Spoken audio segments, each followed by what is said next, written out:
Just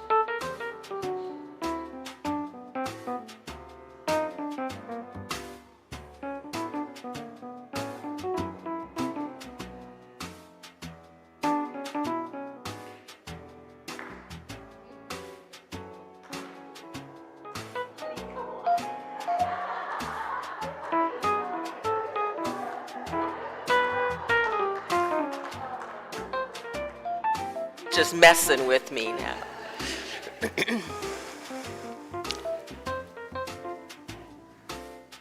Good morning. And welcome to Unity of Palmyra, where centered in love, we embrace a positive path for spiritual living. We are an open and affirming community. We love you exactly as you are in all of your magnificent glory. And we are so happy that you're here with us this morning. I also bring greetings this morning from our neighbors down the street, the Church of the Brethren, where I spoke earlier this morning. And they all said, "Hi, Unity." So and I gave them a hi from us. So yeah, they're such wonderful neighbors, and they just do wonderful work in the community. So it's always just such a joy when we can support one another. So let's all take a nice, big, deep breath. Oh, doesn't that feel good? Let's do that again.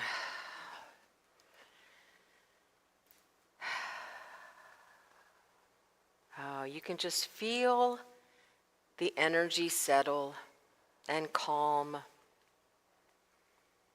as we breathe into this moment. And with every exhale, we let go.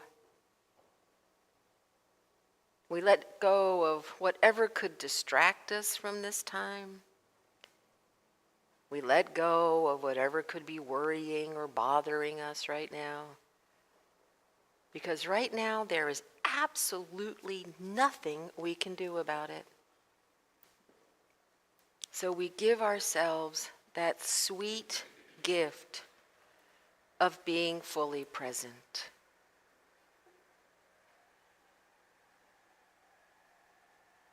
Unbothered, unburdened, just here. As we open our minds and we open our hearts to receive whatever is offered here today, whatever wisdom, whatever prayer, whatever beautiful music, we just soak it all in so that we can go forth restored, empowered, inspired, and enlivened. And as always, we enter into this experience with so much gratitude, not just in November, but every week, as we say thank you for this time to come apart for a while, to remember the truth of who we are, that we are spiritual beings having an incredibly human experience. And here at Unity, we embrace both of those states of being. We honor them both. We also say thank you for whatever safe space you're in this morning, whether you're here in our sanctuary listening to the whistling of the radiator, or sharing with us from home, or even later in the week. We're so glad you're here. And finally, we say thank you for one another, for this beloved community so dedicated to making a difference in the world, to truly being that change that we wish to see. And so it is. Amen. So let's stand.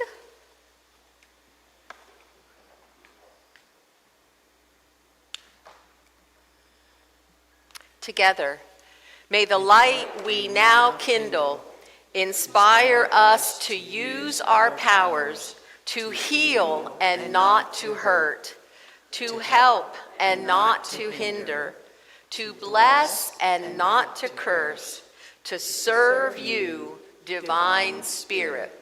All right, so we're choosing heaven today, and as is our tradition, we choose 3 other states of being. What do you want to choose? What do you want to choose today? Peace. Healing. Okay, that's 4. Peace, freedom, healing. All right, you can have 4, and love. Okay, I wrote those down.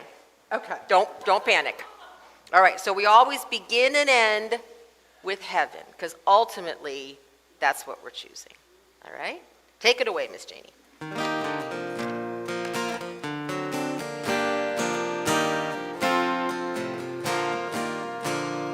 I'm choosing heaven today. I'm choosing heaven today. I am walking the road to heaven right now, singing, I'm choosing heaven today. I'm choosing peace today. I'm choosing peace today. I am walking the road to heaven right now, singing, I'm choosing peace today. Freedom. I'm choosing freedom today. I'm choosing freedom today. I am walking the road to heaven right now, singing, I'm choosing peace today. Healing. I'm choosing healing today. I'm choosing healing today. I am walking the road to heaven right now, singing, I'm choosing healing today. And love. I'm choosing love today. I'm choosing love today. I am walking the road to heaven right now, singing, I'm choosing love today. And back to heaven. I'm choosing heaven today. I'm choosing heaven today. I am walking the road to heaven right now, singing, I'm choosing heaven today. Awesome. Yay. 4 worked. I think we can do that. Let's share together in our vision. Centered in love, we embrace a positive path for spiritual living and are welcome wherever we are. We provide a welcoming community that inspires and encourages all who gather here through the teaching, sharing, and practice of universal spiritual principles. And one of the ways we practice is to honor wherever you are on your hugging journey. So this means we can hug you. This means that you would prefer a handshake, and we will honor that. And if you want us to leave you completely alone, we will totally respect that and honor whatever bubble you create about yourself. Have a great time.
I'm in the right place at the right time.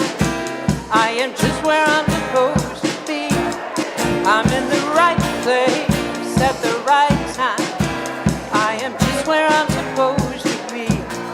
Oh, my soul is welcome here.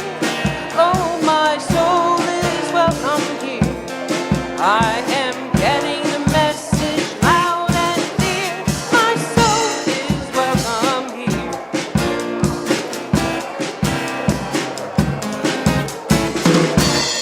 I'm in the right place at the right time.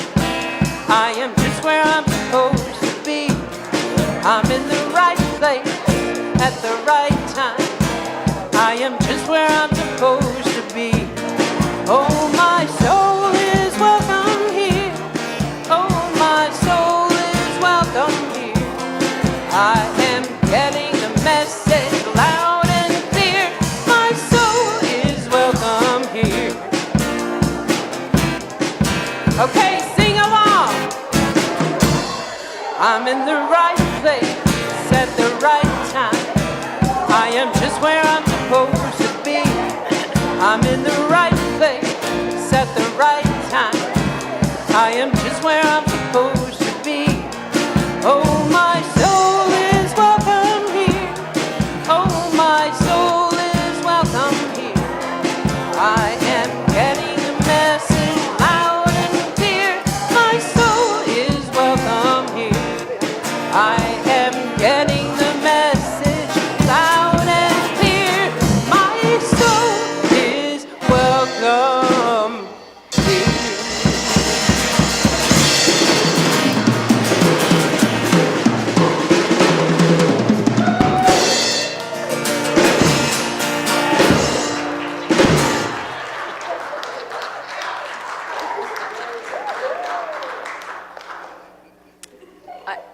I do have to say, they don't have that at the Church of the Brethren. Although the handbell choir played today, and that was, oh, I have to confess, you guys, they play the first Sunday of every month. I might start sneaking down there before church on the first Sunday just to hear the handbell choir. All right, so we have some announcements. Our prayer chaplains today are Sam Sherman. Sam is right there, and Sherry Fries. And Sherry, you're going to be sharing Sherry's going to be sharing the joys and concerns today. All right, so a couple of dates. Our Blue Christmas dinner and ritual this year is going to be Friday, November 21st. We have so much going on in December. We bumped it back into November. That's just where we come together, we share a meal, we light some candles, we share memories of loved ones, or any, it doesn't even have to be about a person. It can just be any grief that we want to share and not even release, but just kind of put into the space, right? And it is a potluck. You can bring whatever you want. You don't need to sign up for that, but you do need to sign up if you're coming, because we actually set a table for this. So I always want to make sure that we have enough place settings for you. And what I encourage you to do is so you can bring a dish that a loved one loved, or you could bring a dish that brings you comfort, right? Now, if we end up with 9 pasta dishes, that is perfectly okay. No. Or a whole bunch of mac and cheese, that's okay too, right?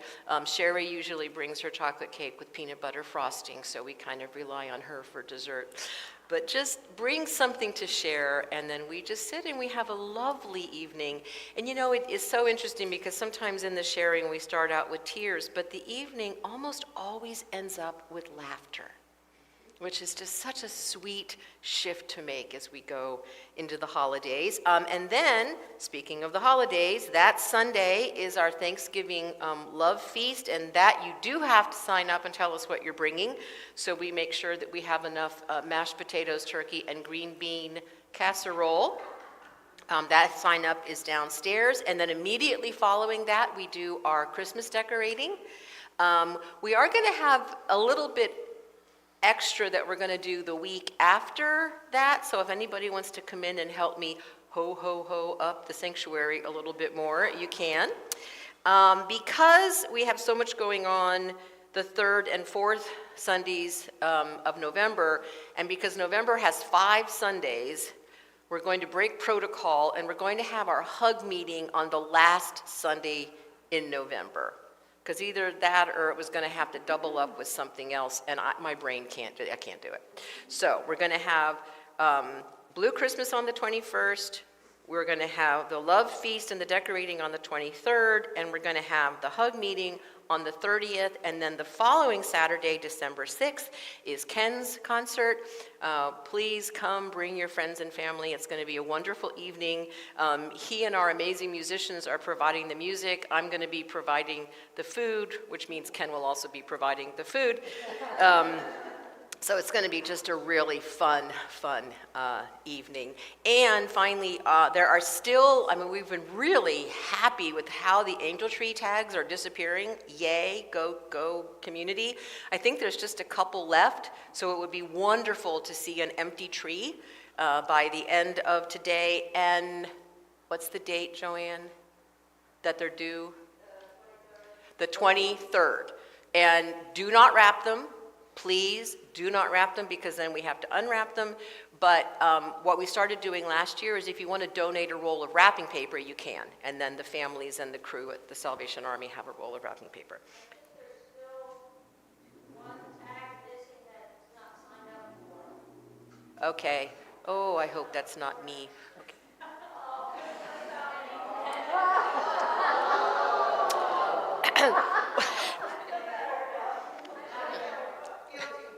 What?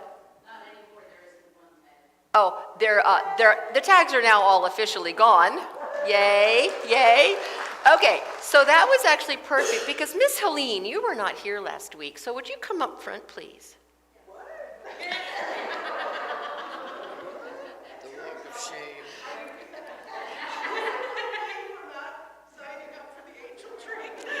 Wait. Yes, it's the cone of shame, dear, right? No, you are so funny. Last week, we honored the departing council members, and you weren't here. And so, I know, it's okay. That's my goal.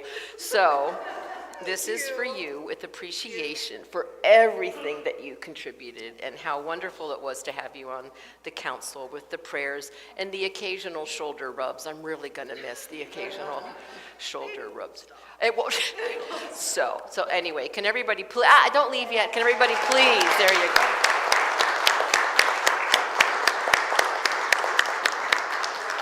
Thank you, honey. All right, okay. Now I think I'm done. Did I miss any? Yes. Need at least one more bell ringer. Okay, and the date for that is December? November. November. I hope you guys have your November calendars handy to write all this down. Okay, we need one more bell ringer for November 15th. See Joanne after the service if you can do that. We'll take more if we have it, then we can have shorter shifts. Okay, shorter shifts are good. Anybody else? Okay, yay. So, Miss Misty, would you please read the daily word? Today's daily word is remembrance. We affirm, I cherish the memories of my loved ones. Today, I remember life is eternal as I honor my dear ones who have passed. I send love and light to those who have enriched my life. My heart beams with love and gratitude as I cherish the memories I hold so dearly. I honor and reflect on the relationships that have meant so much to me. I open my heart, allowing myself to feel the tenderness of my emotions. I sense my relatives' love, a reminder their presence is alive in my heart. I visit my memories in the stillness, grateful for the time we spent together. My beloved's love, wisdom, and strength are in me.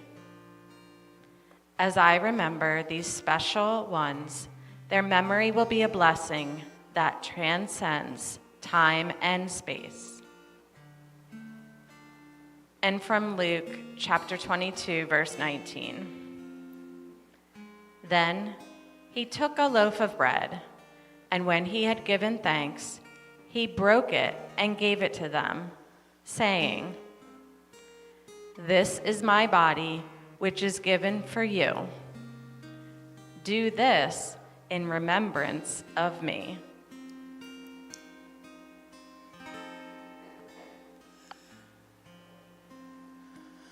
I am home, my family is here. I feel loved by the ones I hold so dear. But when my family needs me, I promise to be there. And when I need my family, I'm lifted up in prayer. So this is the time of our service where we hold each other in joys and concerns.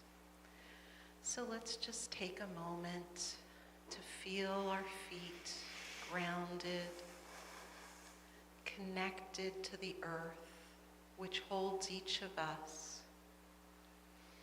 And if you feel comfortable, you may close your eyes and feel that holding energy of the earth coming up through and into your heart. And from our heart, we hold any members of our congregation who are having any concerns, any challenges that are in need of healing. And we hold them from this great grounded energy of the earth, which connects all of us. And we send them our love, we send them our care, and we hold them so gently as they go through whatever issues they may be holding right now.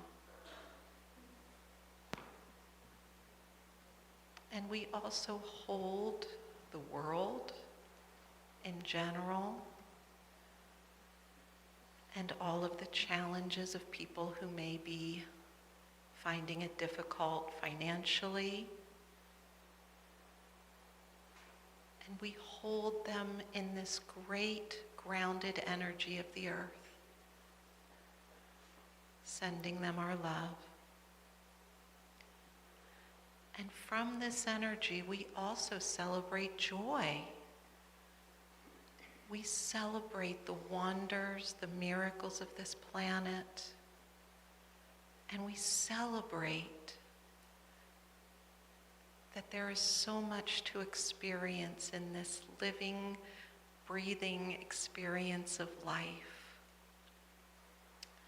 And we can laugh and find joy and hold this entire world in love simultaneously. And we hold all of this because our hearts are able to hold it all. Namaste.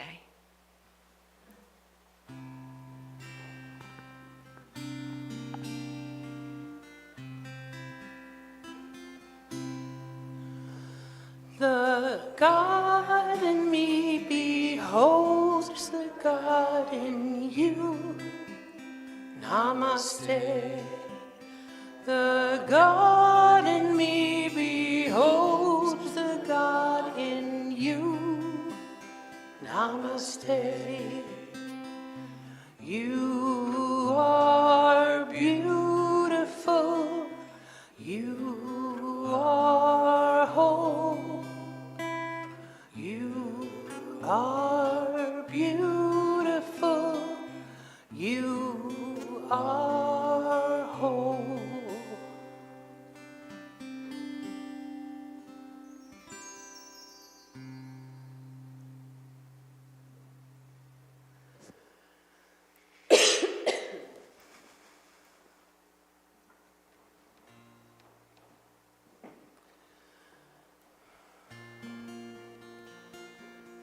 I might have spent 6 months lying on my living room floor. I might have been sick, then well, then sick some more. I might be prouder of me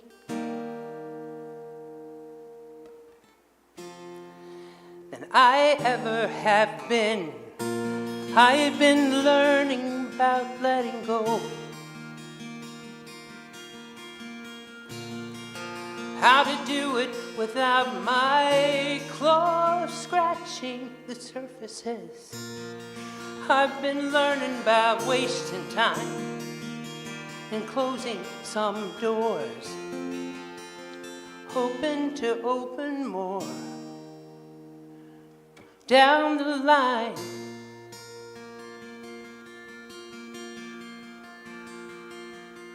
I knew from miles away that I would detonate. I tried some magic tricks to see my fate. And the end gave up the ball as a defender. The trick was simply to surrender. I've been learning about letting go, how to do it with my claws scratching surfaces. I've been learning about wasting time and closing some doors, hoping to open more down the line.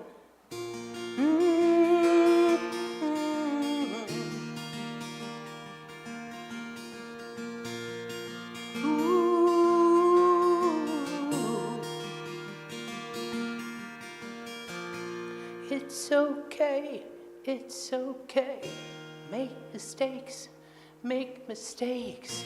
It's okay, it's okay, make mistakes, make mistakes. It's okay, it's okay, make mistakes, make mistakes. It's okay, it's okay, make mistakes, make mistakes. It's okay, make mistakes.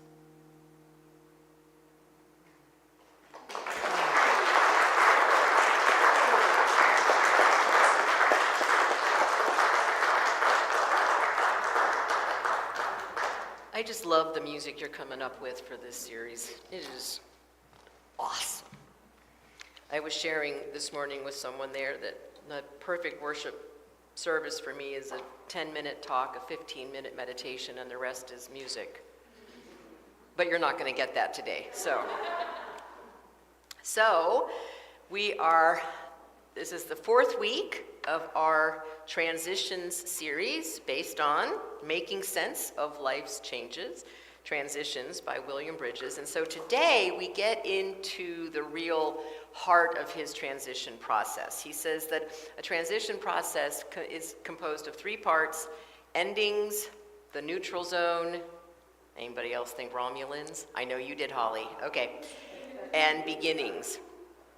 So we shared a quote that I found by Ellen Goodman in the weekly email this week, and I just loved this. She says, "There's a trick to the graceful exit.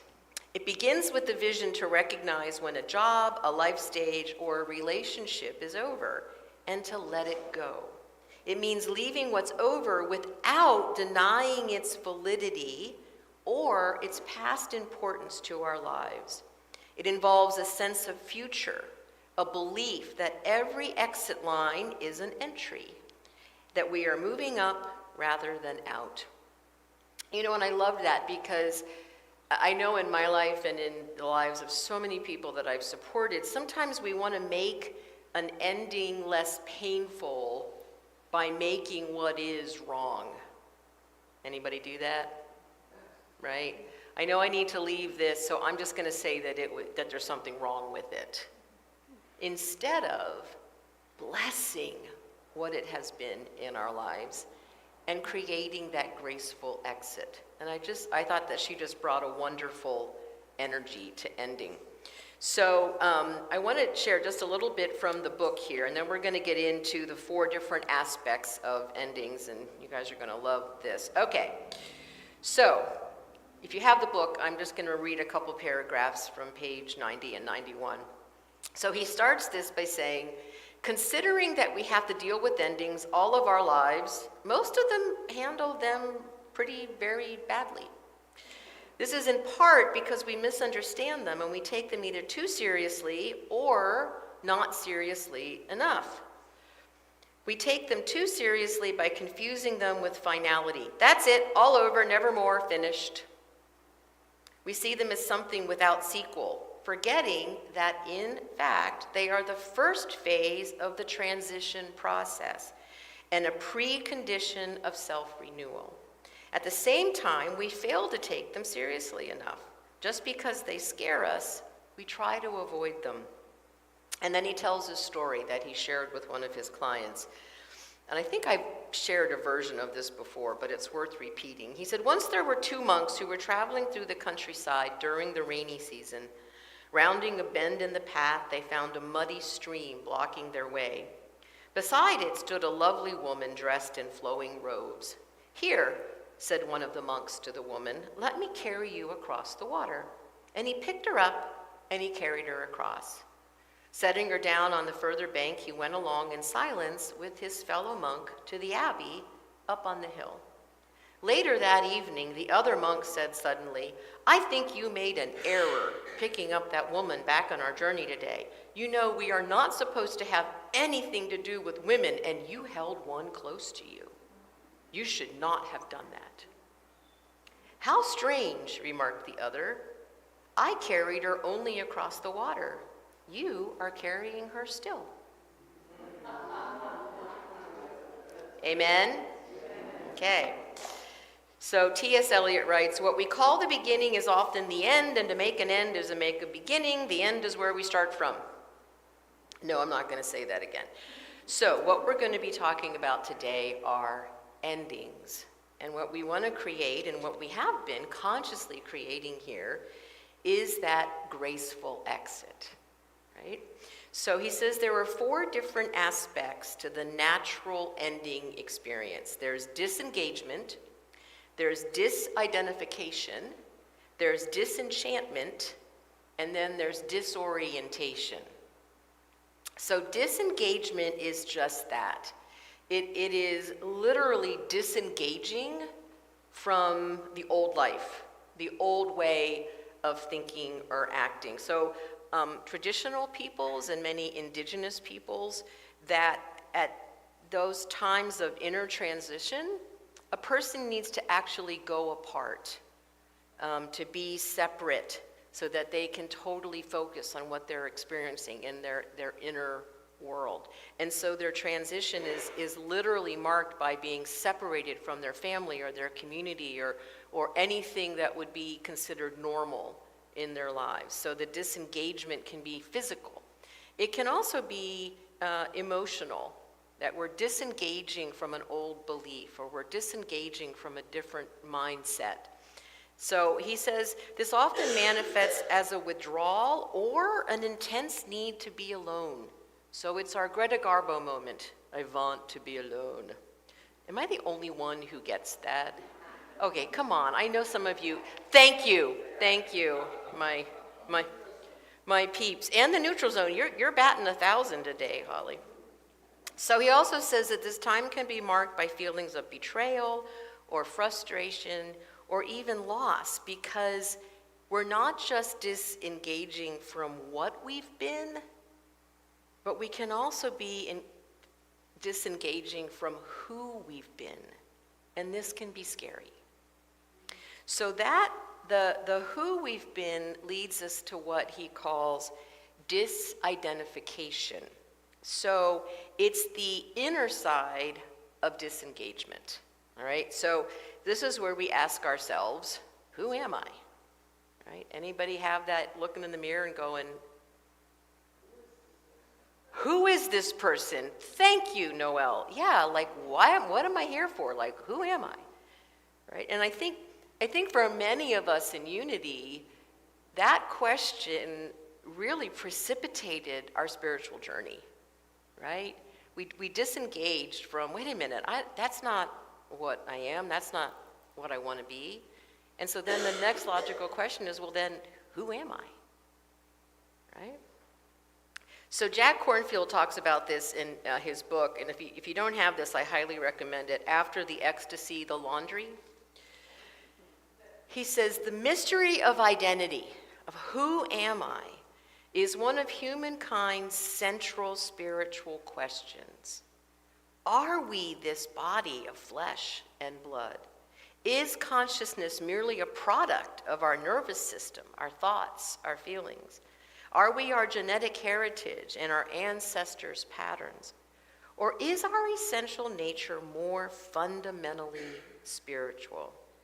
Are we a creation of consciousness itself, a spark of the divine, a reflection of the universal mind? This is the inquiry of mystics and sages. And I think most, if not all of us sitting in this room have asked ourselves those questions. It's what brought us to here. So, growing up, the question people would always say, well, what are you going to be when you grow up? Right? But that shifts into, who am I going to be? And I think this always, this disidentification reminds me of the perennial philosophy. I don't know if you remember that from our Welcome to Earth series. But the perennial philosophy is very aligned with our Unity teachings. And basically it says that we exist, that there are two realms of existence, that we exist in both realms, that we have access to both realms, and this is both physical and spiritual, or physical and metaphysical. And that's the terminology I'm familiar with. And the fourth perennial philosophy is, it's that the reason we exist, the Latin term is our summum bonum. The reason we exist is to realize our spiritual nature. That's why we're here. To fully integrate the spiritual and the human. To embrace both of those and to integrate them fully and wholly and totally. So that's so this is your Jesus moment for the day. That's what I believe Jesus did. That's what made him the master that he was. That he was able to fully integrate both of his true natures. His spiritual nature, his divinity, and his humanity came together in this gorgeous package that could heal and empower and inspire. That had such incredible courage. Because he realized who he was. And he did his darndest to help us realize it. I love the I forget what work it was that I was reading, where they just got so frustrated with the disciples and said, you literally had the master, and you still didn't get it, right? And I think they referred to the disciples as the 12 dolts, or something along those lines, right? So one of the observations that he says about disidentification is that if we cling to our old identity at this time, that we are actually standing in the way of our transformation. If we hold on real tight to who we're supposed to be, or who we thought we were, or who we have been, we're actually blocking the transformation that's trying to happen. It would be kind of like the caterpillar spinning the chrysalis and turning into goo, and then saying, you know what, I'm just going to stay goo, right? I'm not going to become the butterfly. It's really warm and cozy in here, and I'm just going to stay goo. But the goo has a purpose, and the purpose of the goo is to become the butterfly. So he says, this is unsettling to say the least and downright frightening at times. So there's a big shift here where we have identified ourselves as a noun, right? So I'm a mother, grandmother, wife, sister, daughter, aunt, minister, coach, shoe aficionado, right? They're all, right? They're all nouns. So what happens when we start to disidentify is we become an ing. I am learning. I am growing. I am teaching. I am healing, right? Notice how that's not defining who we are, but it is defining what we have to offer. It is defining our contribution, right? And notice it's a lot easier to flow with an ing than with a noun. And how those nouns have so defined us. So that sounds great and that sounds sweet, and we're all really good at going with the flow, right? Well, that was a resounding thud. We're all willing to be really good at going with the flow, right? Yeah, okay, thank you. But here's the thing. The vagueness of that can sometimes feel uncomfortable. And so we're kind of in between that noun into ing, right? So that, notice how all of these are a little uncomfortable or a lot uncomfortable. This is the endings, guys. Just wait till we get to the neutral zone. Buckle up, okay? So the next phase of this comes in the form of disenchantment. And this is interesting because he makes an important distinction between disenchantment and disillusionment. So disenchantment is we see that old views and beliefs no longer serve who we're becoming, right? We need now to look below the surface, to use the energy of the Course in Miracles. We're willing to see beyond the illusion, right? What's really going on there?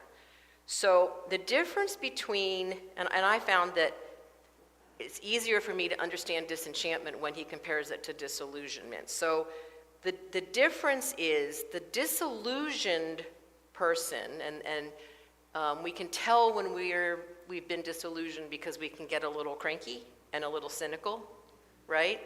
So the disillusioned person will reject the current embodiment of whatever their belief is, but they still hold the belief. Does that make sense? So let me give you an example. Anybody ever have multiple relationships and you realize that you're in the same relationship, but just with a different body? Right? Right? So it's like when we're disillusioned, we still believe in the enchantment of a knight on a white horse, or a prince or princess charming that's going to sweep in and make us complete, right? We believe that June and Ward Cleaver were perfect parents, and that there's such a thing as a perfect parent, and that all children listen without question, right? We've just become disillusioned with the current manifestation of the illusion. But with disenchantment, we're finally willing to see through the illusion and acknowledge that there's no such thing as June and Ward. That was fake. You know that, right? Yeah, I know. Donna Reed, I know she wore pearl skirts and heels to vacuum on the show, but I guarantee you she did not do that in her own home, okay? Actually, the closest we got to like a real, I think a real wife during those times was help me, honey. No, not Ma. I was thinking of Rob and Laura Petrie, okay? Yeah, come on. I'm thinking in the black and white era here, okay? Yeah, because Laura had her own identity. Laura wore capris. She wore pants, right? Now, they still had twin beds. You gotta wonder with all those twin beds, where did all the kids come from in all of those families? But yeah, those were illusions. And so when we become disenchanted, it's like, think of it, when you're enchanted, what does that mean? It means you're under a spell. Think of all the fairy tales where someone's put under a spell, but they gain their power when they wake up from the spell and they become disenchanted. So it's different than disillusioned. We're still holding on to that belief that there's such thing as a perfect family, perfect parents, perfect kids, perfect job, perfect everything, right? No, that leads to cynicism and frustration and sadness. It's waking up to the illusion. And so finally, as we proceed through all these stages, and yes, of course, disenchantment's also uncomfortable, we're finally getting to being disoriented.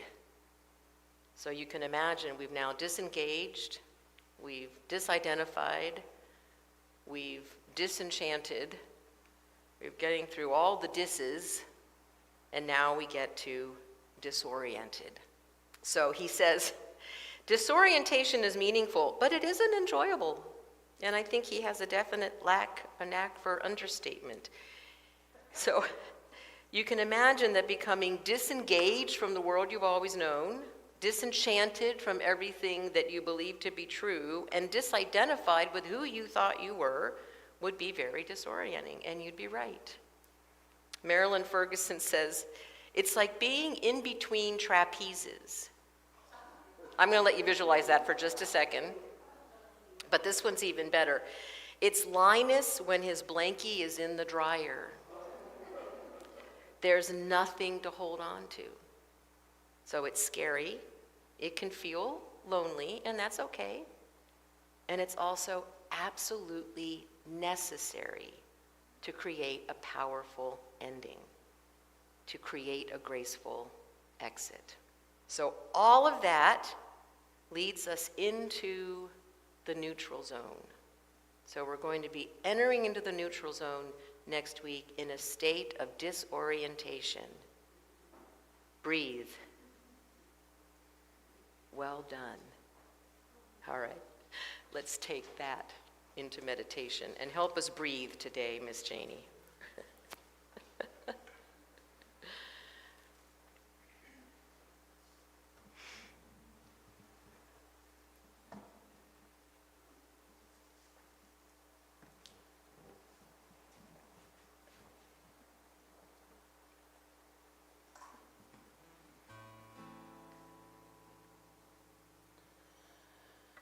Let go of the shore and let the water carry you. Let go of the shore, float into the mystery.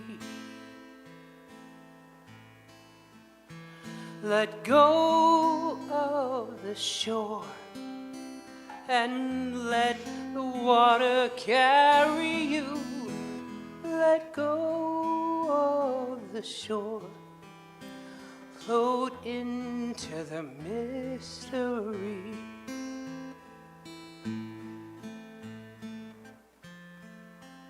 You have all you need, it's all inside of you.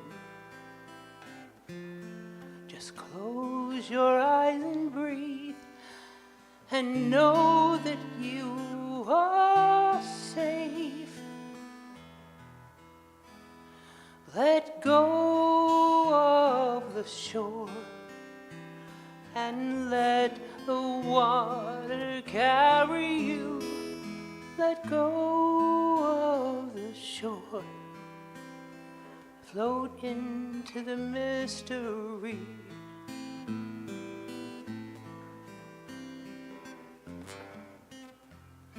need to make a plan. Your heart will be your compass. Lift your sails in faith and trust that you will arrive.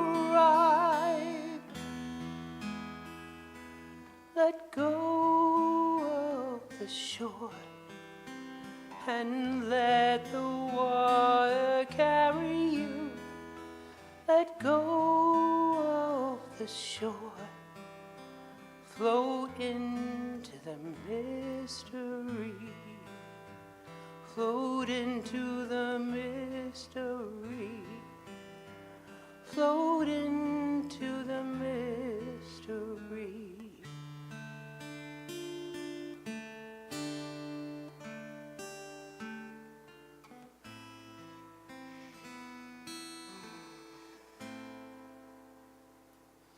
And so we breathe into that beautiful message of just how powerful it can be to let go of the shore.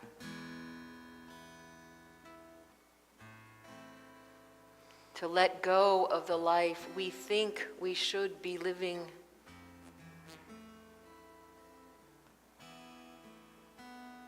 To let go of the beliefs, the mindset, the constructs that are limiting us from living full out.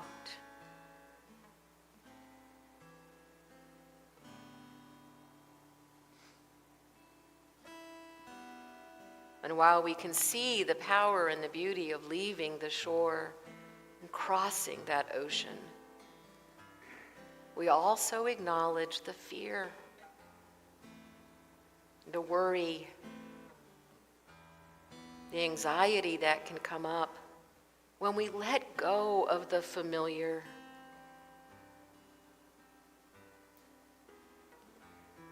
When we let go of what our mind and our heart and our spirit are telling us to release, it's still scary.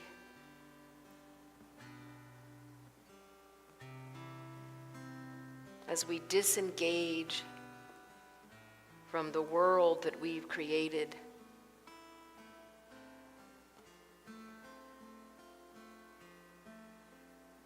as we disidentify with who we've been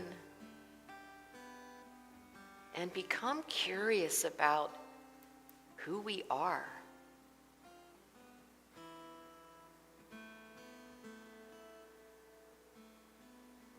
As we wake up from those oh so enchanting spells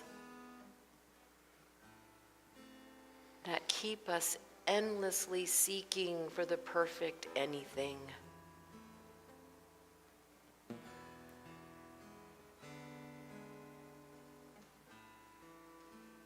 As we become willing to be confused, to not know, to be open and curious,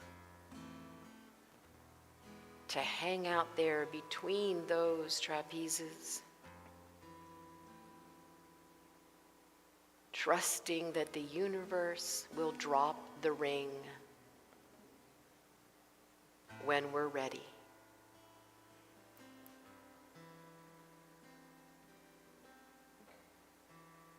And as you look back over your life, notice when you've gone through this transition before,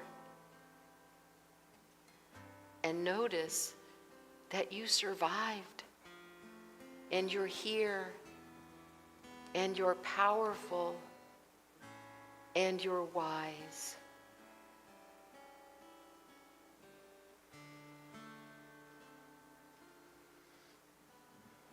And this transition will be the same.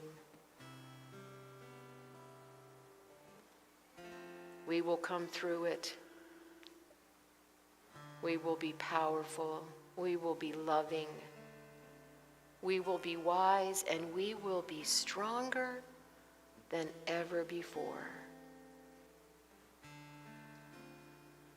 as today we let go of the shore. Next week we'll cross that ocean into our new beginning.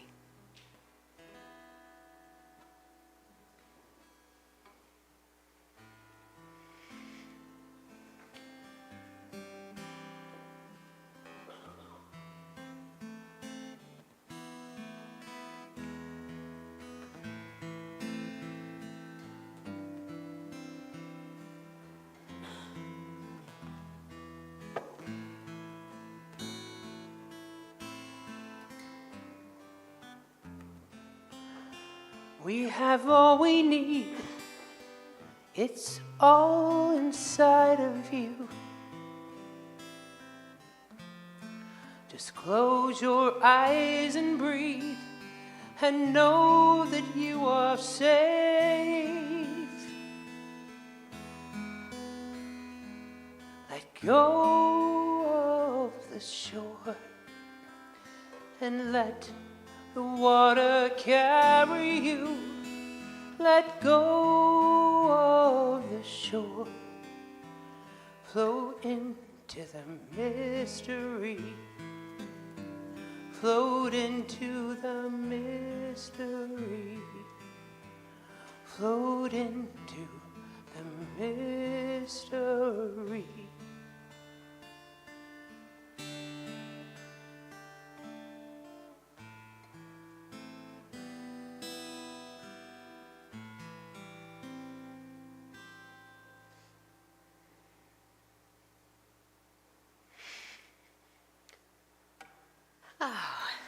So this is where we get to thank each and every one of you for your incredible generosity. We have been just so gratified for all of you who have stepped up to increase your monthly giving to cover our shortfall, and I am happy to report that it looks like we have done that. As long as that monthly giving keeps up, we are going to be golden, and it would be great to have a savings account. So just hold that in your minds too. Just a quick update, we are moving forward on the lift. Thank you to those of you who have been in here drywalling. We did pass our final drywall inspection Friday morning. So we're hoping to be painting soon, and can we please, please, please hold the space that we will have the lift by Thanksgiving. Speaking of that, thank you, Diana. Please honor Diana's spackle-covered outfit there.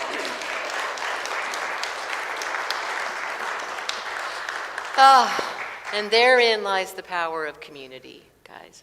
So thank you so much for your giving. We are so incredibly, incredibly grateful. And thank you for those of you online who give. Please know that we are so grateful for your support, and it really helps to confirm that what we offer here, whether it's in the room or through the ethers, is helpful and is helping to make the world a better and brighter place. Thank you.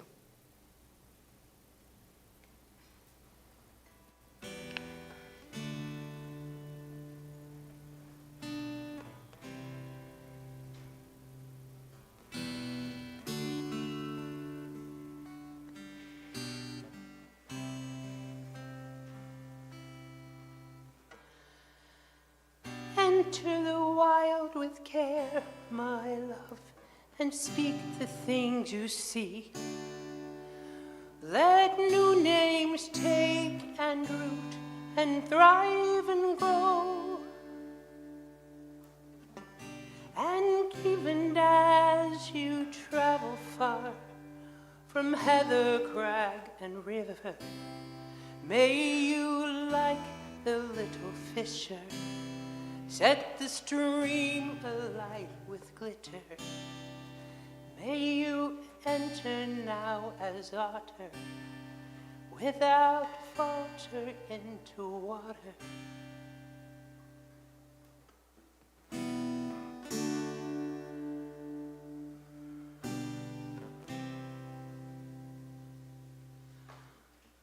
Look to the sky with care, my love, and speak the things you see. Let new names take and root and thrive and grow.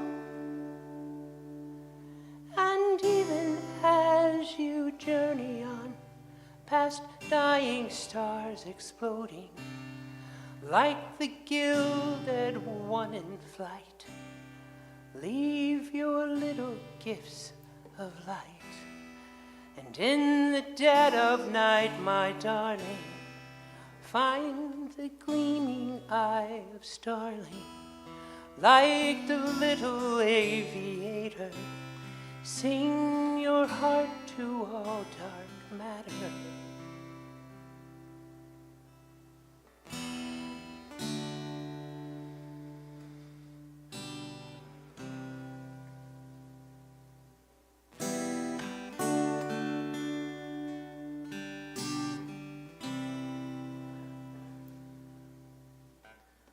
Walk through the world with care, my love, and seek the things you see.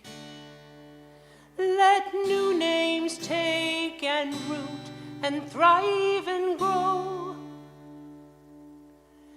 And even as you stumble through Maher sands eroding, let the fern unfurl your grieving.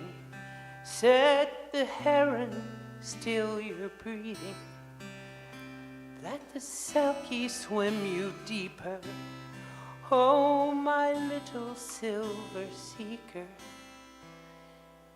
Even as the hours go bleaker, be the singer and the speaker. And in city and in forest, let the larks become your chorus. And when every hope is gone,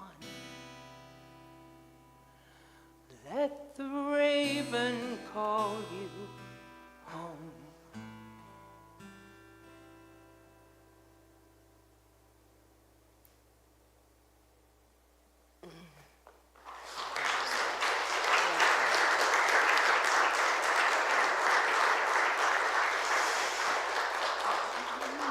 That was so sweet. Let's stand and share in our unity blessing. Together, we love you, we bless you, we appreciate you, and we behold the Christ in each and every one of you. And I think, oh, okay, hold on.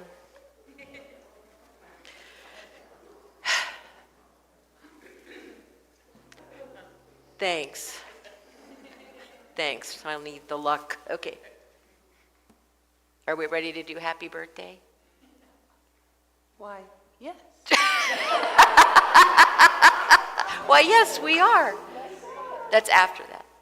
It's after happy birthday. Okay. That's a little too high. Not But for that's me. okay. Yeah, okay. We'll go with high today. Happy birthday to you. Happy birthday to you. Happy birthday, Joe, Lori, Kate, Liz, Vicky, Barbie, Kathy, Valerie, Mallory, Molly, and Gwendolyn. Happy birthday to you. So close. Okay.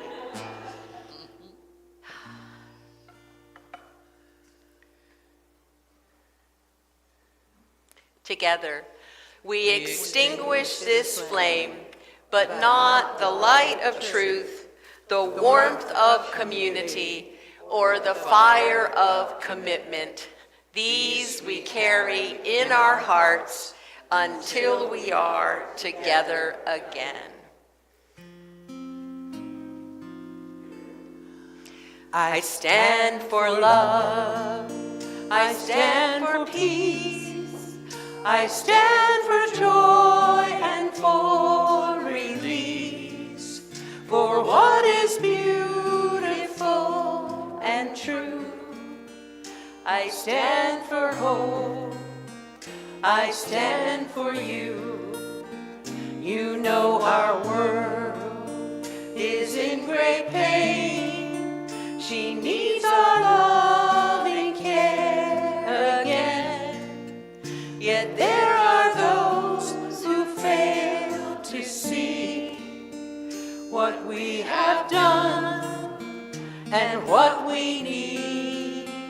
There is a cost for every act, and now there is no turning back. We burn a bridge, we bang a drum. It's time to rise, the time has come. If you're thinking it's not urgent, that we've got more time to kill, if I'm not the one who'll change things, well, for heaven's sake, who will?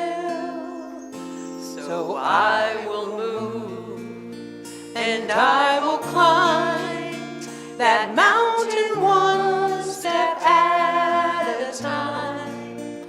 I won't be swayed, I will not stop until we've made it to the top, where we will stand for love and peace. We'll stand for joy and for release, for what is beautiful and true.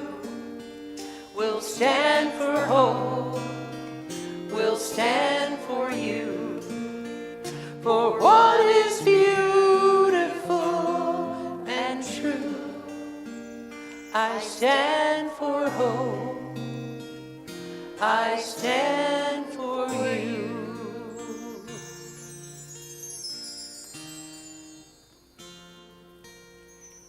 As the light of God we shine.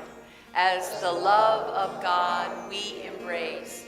As the power of God we stand in truth. As the presence of God we radiate love. Wherever we are the divine in expression, and all is well with our souls. So go forth this week and embrace the confusion. Swim in it, love it, be curious, and have a wonderful week. I love you so much. Bye-bye, our YouTube and Facebook friends. We love you. Have a wonderful week.